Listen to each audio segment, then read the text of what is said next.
Hello అండి. ఈరోజు మనం అందరికీ తెలిసిన టాపికే, కొందరికి తెలియని టాపిక్, దాని గురించి డిస్కస్ చేయబోతున్నాం. అదే ముఖ్యంగా ఏంటి అంటే హెల్త్ ఇన్సూరెన్స్. హెల్త్ ఇన్సూరెన్స్ మన తెలుగులో చెప్పాలంటే ఆరోగ్య బీమా. హెల్త్ ఇన్సూరెన్స్ గురించి చాలామందికి తెలుసు. దీనివల్ల చాలామంది చాలా రకాలుగా ఉపయోగపడ్డారు, లబ్ధి పొందారు.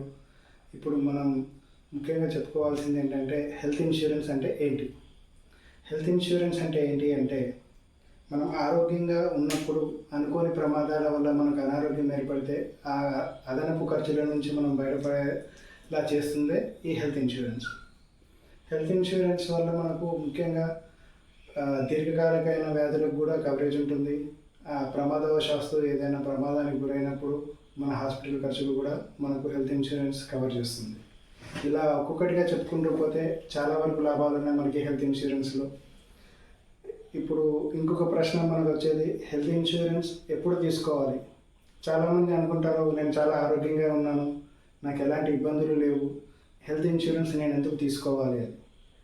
ముఖ్యంగా మనం గమనిస్తే మారుతున్న నవ సమాజం లోపల ఎవరికి అనారోగ్యం అనేది ఎవరికి రాకుండా ఉండట్లేదు. చిన్నపిల్లల నుంచి పెద్దవాళ్ళ వరకు యుక్త వయసు ఉన్న యువకులకు కూడా హార్ట్ అటాక్లు చూస్తున్నాం, ఒబిసిటీ వల్ల బాధలు చూస్తున్నాం, కిడ్నీ స్టోన్స్ చూస్తున్నాం.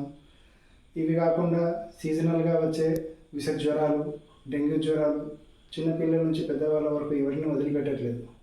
ఇలాంటి అదనపు భారం, హాస్పిటల్ ఖర్చులు మన తట్టుకోగలిగే శక్తి రావాలి అంటే ఒకటే ఒక ఆయుధం హెల్త్ ఇన్సూరెన్స్.